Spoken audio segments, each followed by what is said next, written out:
Good morning, everyone. Our report is all about Chapter 4, Scholastic Triumphs at Ateneo de Manila, 1872-1877. Scholastic, which means concerning to the school or education. Triumph is a victory or achievement or success. So, the story about ni Sir Rizal. So, ato istoryahan niya katong na-eskwela pa siya sa Ateneo de Manila. So, before that, unsa ganito ang Gamborza. So, katulang the three praise na the rebellion against the Spanish.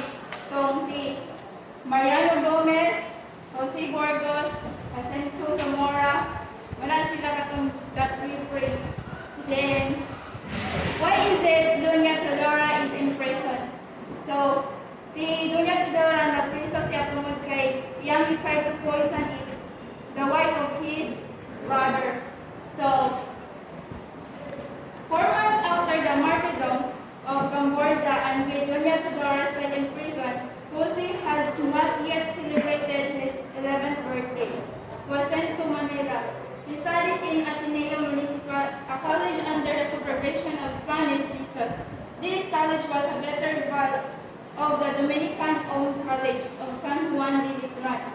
So, si Jose, wala siya ka-celebrate sa iyang 11th birthday kaya ato siya o Manila.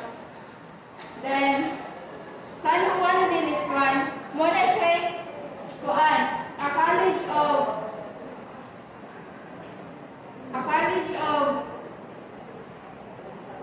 Dominican-owned college. Muna siya katong competition na siya sa Ateneo Municipal. So, ang una nila sa Ateneo Municipal is Escuela Clea, the charity school, a school for poor boys in Manila, which was established by the city government in 1817. Then, na-expel ang mga Jisot, moto na himo na siya o Ateneo Municipal, then Ateneo de Manila. Rizal entered the Ateneo. On June 10, 1872, Jose, accompanied by Pachano, went to Manila. He took the entrance exam on Christian doctrine, arithmetic, and reading at College of San Juan de Letran, and passed them. So, si Rizal, on June 10, 1872, iyang kauban is si Pachano, katulad iyang igsuon. Then, nikuha siya entrance exam sa San Juan de Letran. Iyang nikuha is Christian doctrine, arithmetic, and reading. So, nakapasa siya sa entrance exam sa San Juan de Letran. He returned to Calamba to stay a few days with his family and to attend the town fiesta. His father first wished him to study at Letran, his mind, and decided to send him to Ateneo. So, ganahan sa siyang papa is dito siya pa ispilawan sa Letran at sa San Juan de Letran, but nausap ang una siyang papa niya. Ipa-enroll siya sa Ateneo. So,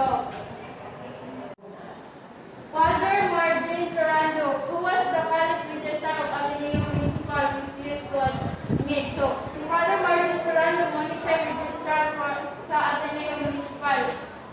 Kay, no reason, anong refuse si Jose sa Ateneo kay he was late for registration, he was simply an undersized. Si Jose is bata pa din siya kaayo para mag-eskwela sa Ateneo Municipal. Rizal was then 11 years old. However, upon the intercession of Manuel Ceres Burgos, nephew of Father Burgos, he was reluctantly admitted at Ateneo. So, si Manuel Ceres Burgos, mga siya kitabang niya sa Rizal para makasulog siya sa Ateneo de Manila. Then, Jose was the first of his family to adopt surname Rizal. He registered under his name at Ateneo because their family name Mercado and come under the suspicion of Spanish authorities. So, si Rizal, ang iyang gamit na surname is Rizal. Kaya para maprotektahan niya yung identity. Kaya ang Mercado na surname is under the suspicion of Spanish authorities. Kaya tungod ni Pasiano, iyang igamit ni Pasiano is Mercado. Then, katong ga-eskwela pa siya sa San Jose. Then, kay si Pasiano is, siya may favorite student ni Father Burgos. Pasiano is associated with Father Burgos. Si Father Burgos, kaya usama na siya atong the three priests nga against sa Spanish. So, kuhaan siya under the suspicion of Spanish authorities. Dayon, Avenue was located in Camoros with the wall of Manila. His first boarded in house outside Camoros and Caraballo Street, 25 minutes walk from college. This boarding house was owned by Spencer named Titay, who owned the Rizal family amount of 30. Spencer, which means katong babae na wala siya na ninyo. Then, kay si Titay, naman na siya utang sa Rizal's family nga 300 pesos. So, di pa puyo si Rizal dito para makabayad si Titay sa iyang utang na 300 pesos. Jesus' system of education. It trained the character of the student by discipline and religious instruction. It promoted physical culture, humanities, and scientific study aside from academic courses, leading to the degree of Bachelor of Arts in offered vocational course in agriculture, commerce, mechanics, and surveying. So, sa system of Jesus,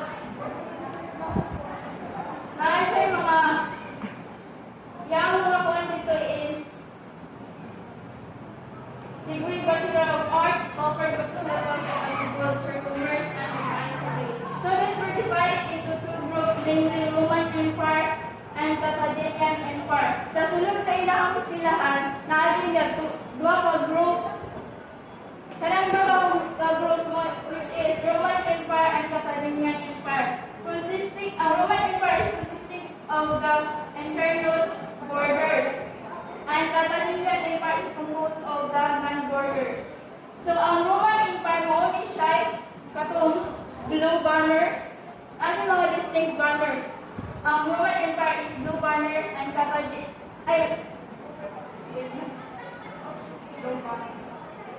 ang Roman Empire is red banners, and ang Carthaginian Empire is red banners. Dayon, every empire nasa mga 5 ranks of each. Nasa 5 ranks. They are the inferior, the plebeian, centurion, and standard bearer. Ang pinakataas din na rank is inferior, then the next is plebeian, centurion, and standard bearer. Kanang, di ba, kani siya, kani ka 5 rank, na unaan na siya sa Roman Empire, naako na siya sa Carthaginian Empire.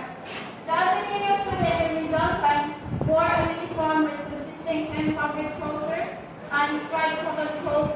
The coat material was called real telo. So mo ni ilahang uniform sa una sa Ateneo Municipal, Ateneo de Manila. 10 fabric trousers and cotton coat. Ilahang material is real telo. Itawag na siyang real telo. Rizal first year in Ateneo. On his first day of class in Ateneo, June 1872, Rizal was heard mass at the college chapel and prayed fervently God for guidance and success. So, pag sila niya sa ilang first day of school, nag-pray siya of God for guidance and success. After he went to the class where he saw a great number of boys, Spaniards, Mestizo, and Filipinos. So, pagsunod niya siyang klase,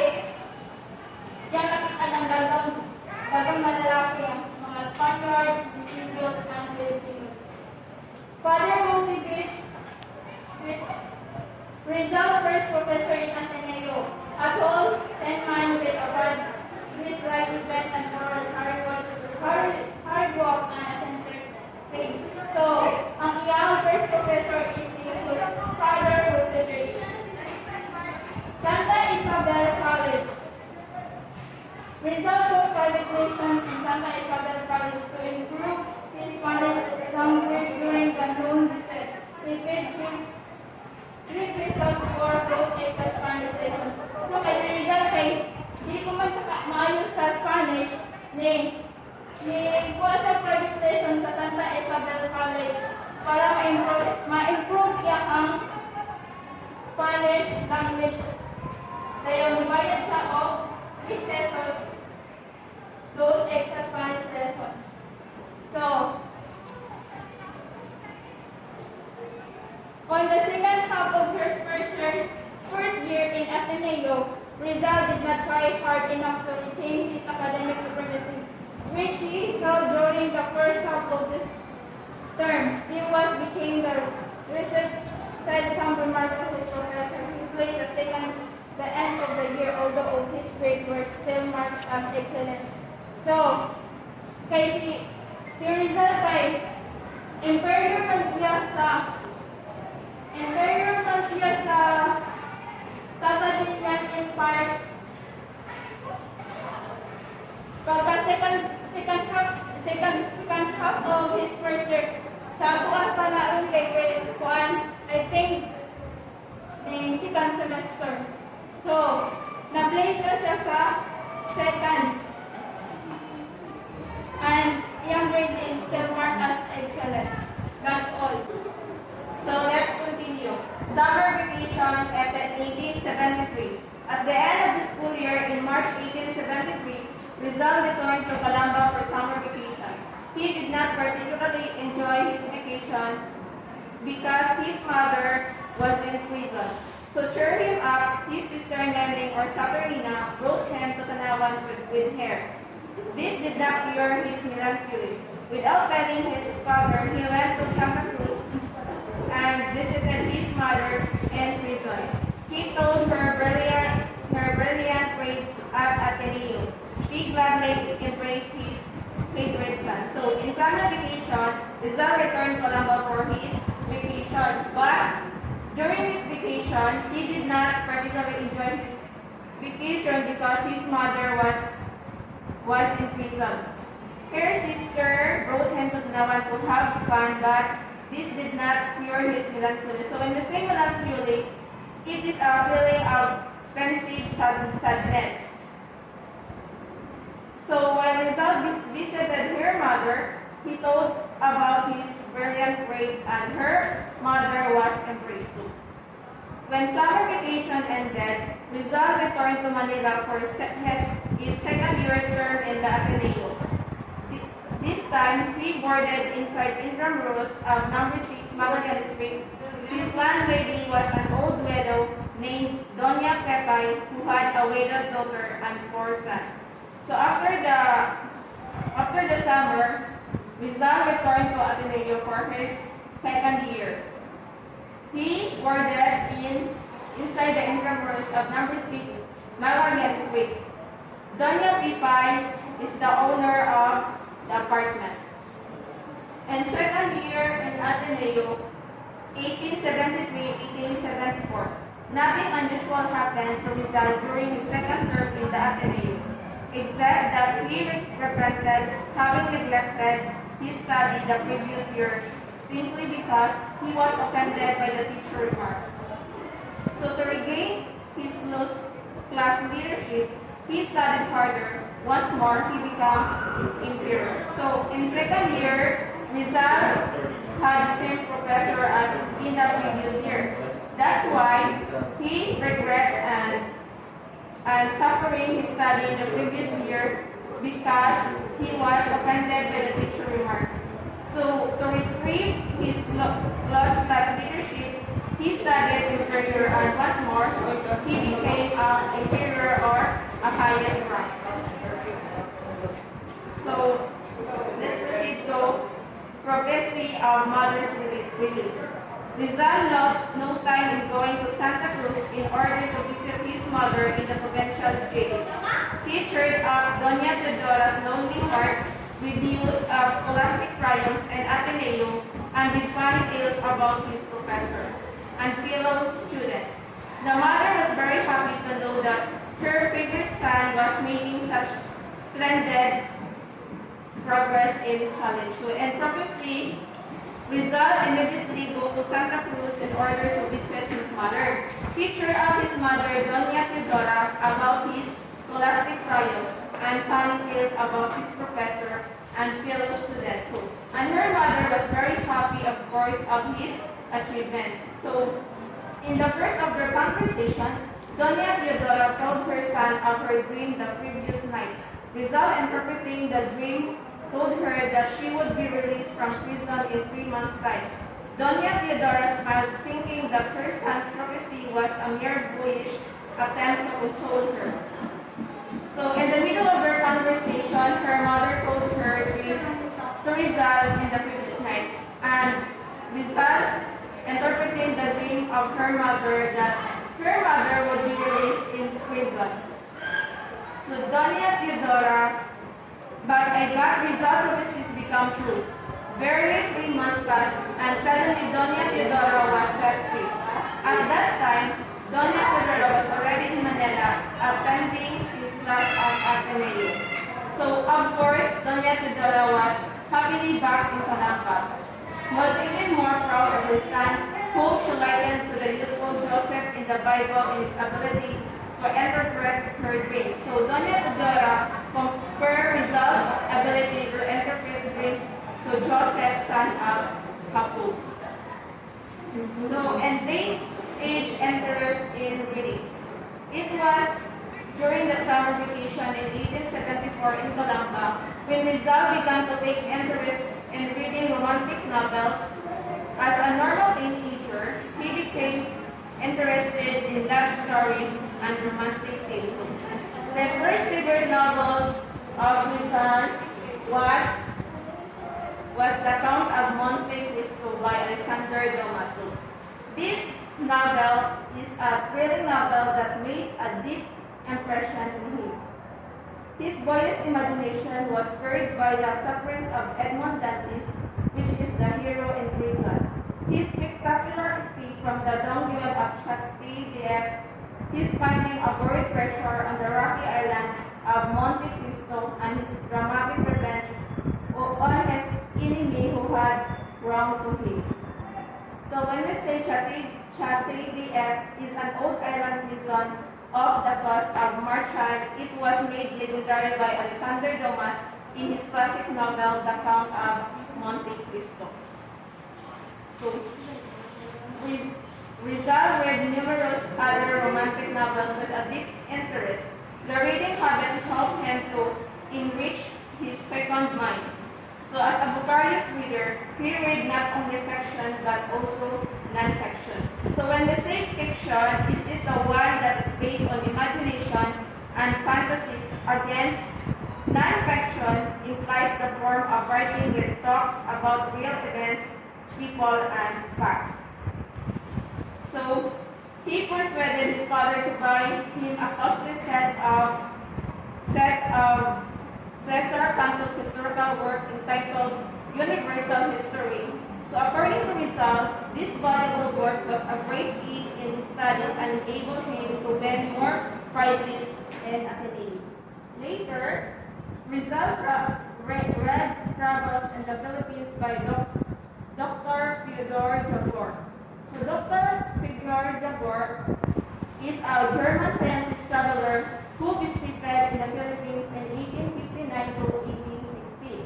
What impressed him in this book were Jabor's keen observations of the effects of Spanish colonization and his prophecy that someday Spain would lose the Philippines and that America would come to succeed here as a colonizer. So in third year, in Ateneo 1874 to 75, Rizal returned to Ateneo for his junior year, shortly after the opening of classes. So his mother arrived and joyously told him that she was released from prison, just as he had projected during his last visit to her prison cell in the Santa Cruz, Laguna. So, of course, Rizal was happy to see his mother once a free woman. So, however, despite the family happiness, Rizal did not make an excellent showing in his studies as in the previous year. His grades remained excellent in all subjects, but he won only one medal in Latin.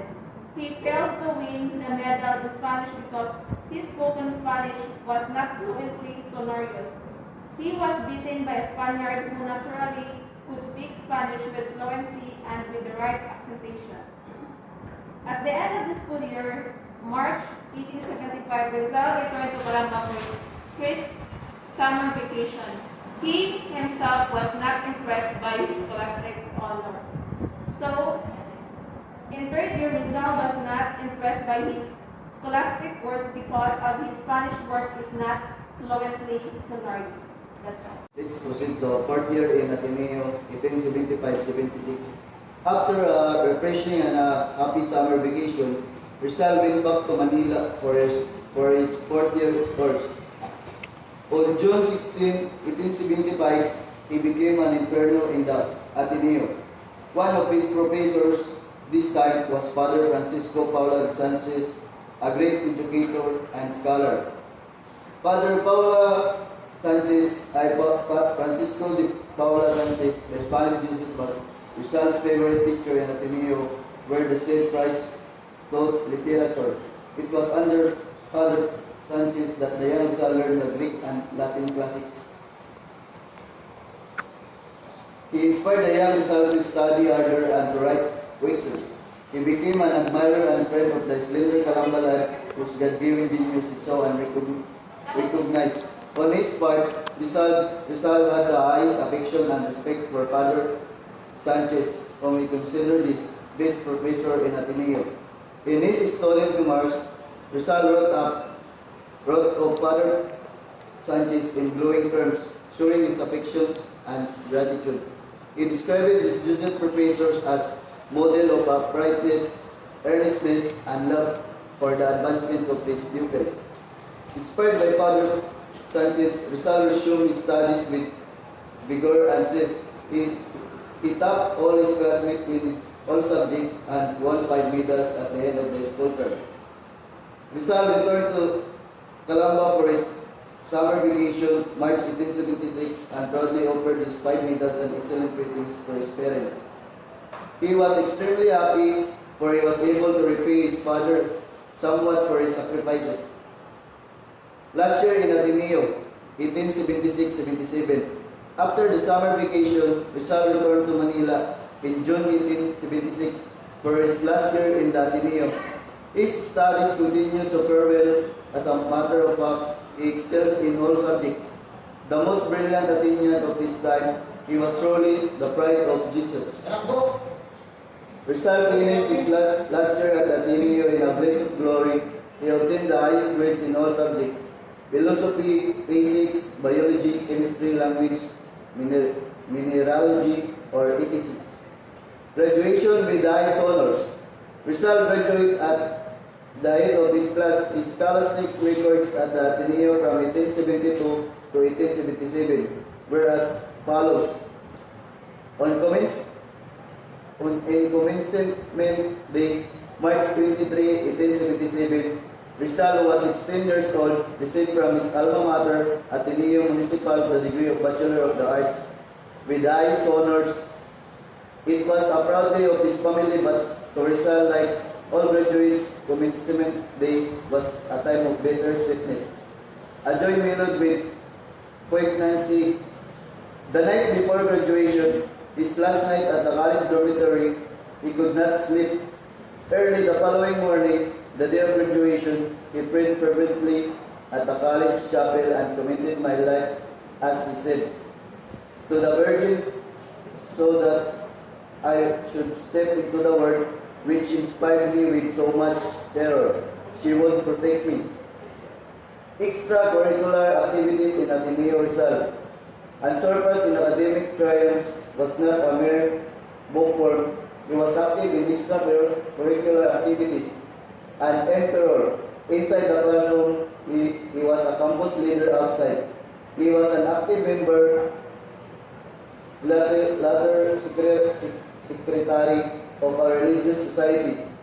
The Marian congregation, he was accepted as a member of this sodality, not only because of his academic brilliance, but also because of his devotion to Our Lady of the Immaculate Conception.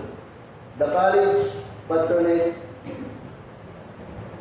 Rizal was also a member of the Academy of Spanish Literature and Academy of Natural Science. These academics were exclusive societies in the Ateneo, to which only Athenians who were gifted in literature and science quality of membership. In his leisure hours, Rizal cultivated his literary talent under the guidance of Father Sanchez. Another professor, Father Jose Bilang Clara, advised him to stop communing with the muses and pay for more attention to more practical studies, such as philosophy and natural science. Rizal did not heed this advice.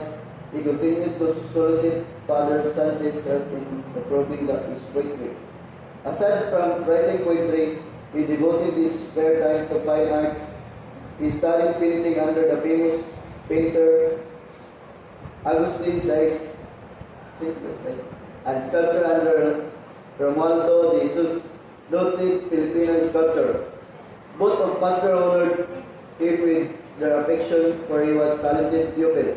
Furthermore, Rizal to develop his big body, he engaged in gymnastics and fencing. He thirdly continued the physical training and he began under sport-minded Tio Manuel. Sculptural works in Ateneo. Rizal impressed his Jesuit professor in the Ateneo with his artistic skill. One day, he carved an image of the Virgin Mary on a piece of baticuling Philippine hardwood with his pocket knife. The Jesuit father were amazed at the beauty and grace of the image. Father Leonard, impressed by Rizal's sculpture talent, requested him to carve for him an image of the Sacred Heart of Jesus. Young Rizal complied, and within a few days, he presented it to Father Leonard. The old Jesuit was silently and purposely thanked the teenage sculptor. He intended to take the image with him to Spain, but being an absent-minded professor, he forgot to do so. The Ateneo boarding student placed it on the door of their dormitory, and there it remained for many years, reminding all Athenians of Dr. Rizal, the greatest alumnus of their alma mater. This image played a significant part of Rizal's last hours at Port Santiago. And that's all. Thank you. Everyone. So I'm going to anecdotes regarding the Athenians. One of Rizal's contemporaries in the Ateneo was Felix M. Rojas. He related an incident of Rizal's school days in the Ateneo, which reveals the hero's reputation to faith in UNESCO, which means there are these incidents was involved which involves two Athenians, which names is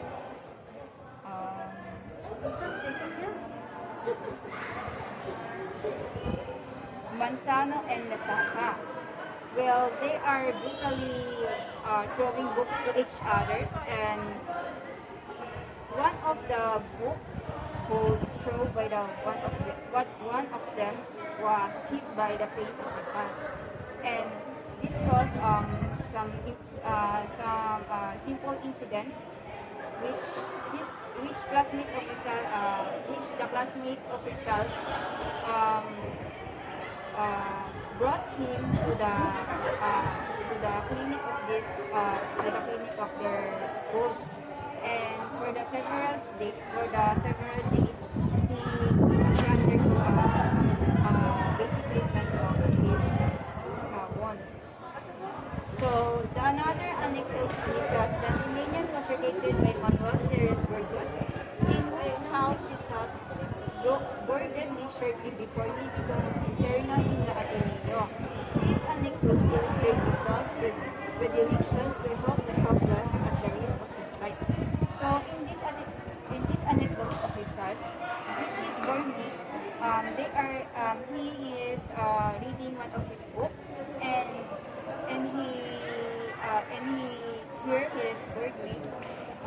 with that crying, which is the reason is kanang parol or karindola niya was in the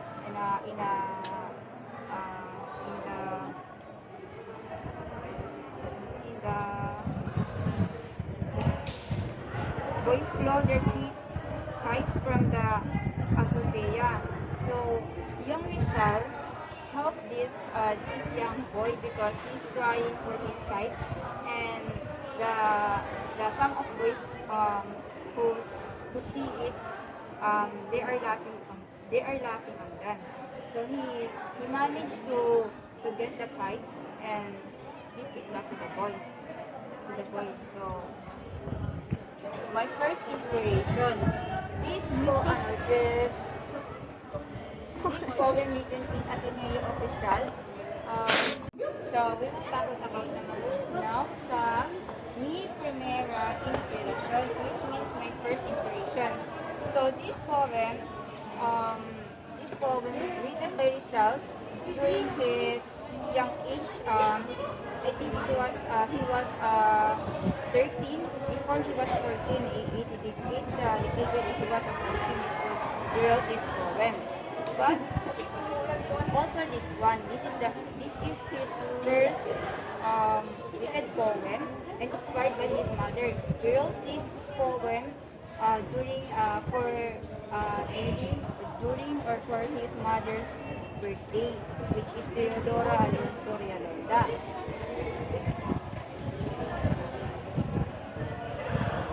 He wrote this poem during in year 1874, and his poetic heart began to sing with ecstasy and joy. So his mother was sentenced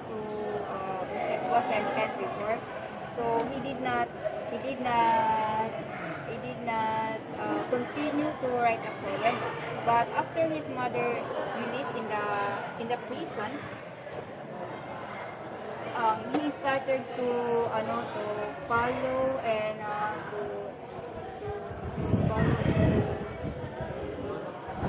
padayon siya o kanang gama o mga written poems siya during in his opinions in 1875, in 1876, and 1877, which is in here.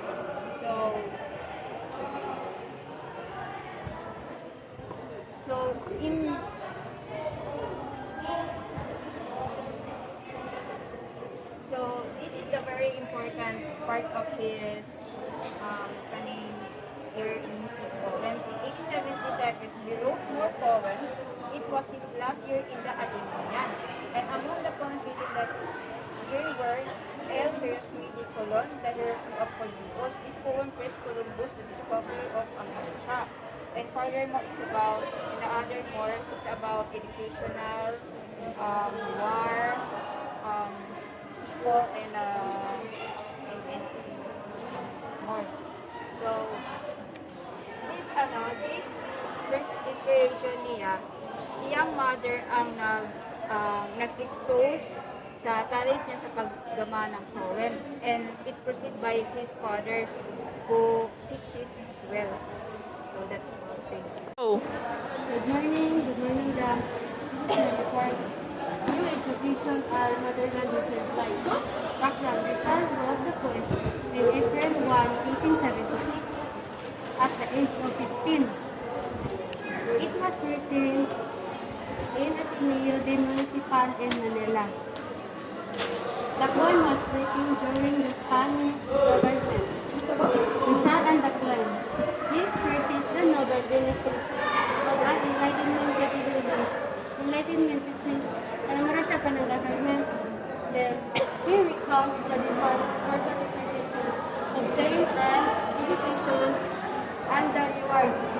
This poem encourages the people to acquire virtue and enlightenment. Through this poem, Rizal has proved how much he values education. To the child Jesus, was written in Spanish by Rizal in 1825 at the age of 14. The poem has been translated for a short poem with the 8% W which was actually according to the standard of writing to its life to the Virgin Mary. This is another reason for Rizal. And the Virgin Mary is a family that was believed to have been written by Rizal on December 3rd, 1876, when studying at the unto our soul, and he explained that the conditions. Ang kuha ni nga story ang kani Rizal kay ang iyahang point ani kanang guys, try na kita guys kina taon niya wala kay Ginoo katong kinabuhi si Sir Gapon sa iyahang kuha na ni kina nagumais kina taban na nato Dramatic work in Ateneo. While Rizal was still a student at the Ateneo, his favorite teacher, Father Sanchez, requested him to write a drama based on the prose story of Saint Leotes the Martyr.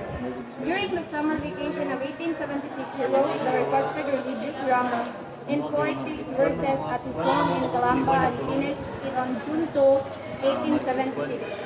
Upon the opening of classes at the Ateneo in June 1876, his last academic year at the Jesuit College, he submitted to Father Sanchez the finished manuscript of the drama entitled San Eustacio Martyr. The good priest teacher read it and felicitated the young Athenian for work well done. First Romance of Rizal. Shortly after his graduation from the Ateneo, Rizal was then 16 years old, experienced his first romance. That painful experience, which comes to nearly all adolescents, the girl was Zigunda Katigbak, a pretty 14-year-old Batangueña from Lipa. In Rizal's own words, she was rather short, with eyes that were eloquent and ardent at times and languid at others, rosy cheek with an enchanting and provocative smile that revealed very beautiful teeth and the air of a silent. Her entire self diffused a mysterious charm. One Sunday, Rizal visited his maternal grandmother who lived in Trozo, Manila. He was accompanied by his friend Mariano Katigbak. His old grandmother was a friend of the Katigbak family of Lipa. When he reached his grandmother's house, he saw other guests, one of whom was an attractive girl who mysteriously caused his heart to palpitate with a strange ecstasy. She was the sister of his friend Mariano, and her name was Segunda.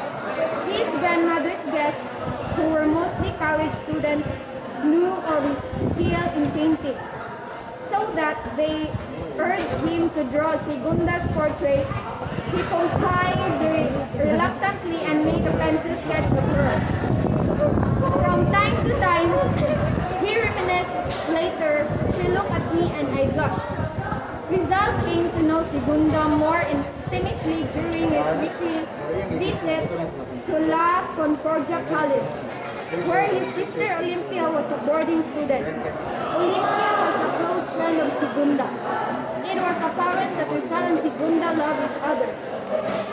Theirs was indeed a love at first sight, but it was hopeless since the very beginning because Segunda was already engaged to marry her townmate, Manuel Rizal, for all his artistic and intellectual prowess, was a shy and timid lover. Segunda had manifested by insinuation and deeds her affection for him, but he timidly failed to propose. The last time they took to each other was one Thursday in December 1877 when the Christmas vacation was about to begin. He visited Segunda at La Concordia College to say goodbye because he was going home to Calamba the following day. She on her part told him she was also going home one day later. She kept quiet and after her brief reply, waiting for him to say something which her heart was clamoring to her. But Rizal failed to come up to her expectation. He could only mumble, Rizal, goodbye. Anyway, I'll see you when you pass Calamba on your way to Lipa. The next day, Rizal arrived by steamer in his hometown. His mother did not recognize him at first sight due to her failing eyesight. He was saddened to find out about his mother's growing blindness. His sisters gaily welcomed him, teasing him about Segunda, for they knew of his romance through Olympia. That night, he demonstrated his skills in fencing to his family. He had a friendly fencing bout, the best fencer in Calamba, and that bested him. The following day, he learned that the steamer carrying Segunda and her family would not anchor at Calamba because of the strong winds. It would stop in Binyan. He saddled his white horse and waited at the road. A cavalcade of Karumatas from Binyan passed by. In one of them was Segunda smiling and waving her handkerchief at him. He doffed his hat and was tongue-tied to say anything. Her carriage rolled on and vanished in the distance like a sweet shadow. He returned home dazed in the distance like a sweet. He returned home dazed and desolate with his first romance, ruined by his own shyness and reserve. The first girl who he loved with ardent fervor was lost to him forever. She returned to Lipa and later married Manuel Wood. He remained in Calamba, a frustrated lover, cherishing nostalgic memories of lost love. 3 years later, Rizal, recording his first and tragic romance, said, "Ended at an early hour my first love. My first virgin heart will always mourn the reckless step it took on the flower-decked abyss. My illusion will return, yes, but different, uncertain, ready for the first betrayal of the path of love."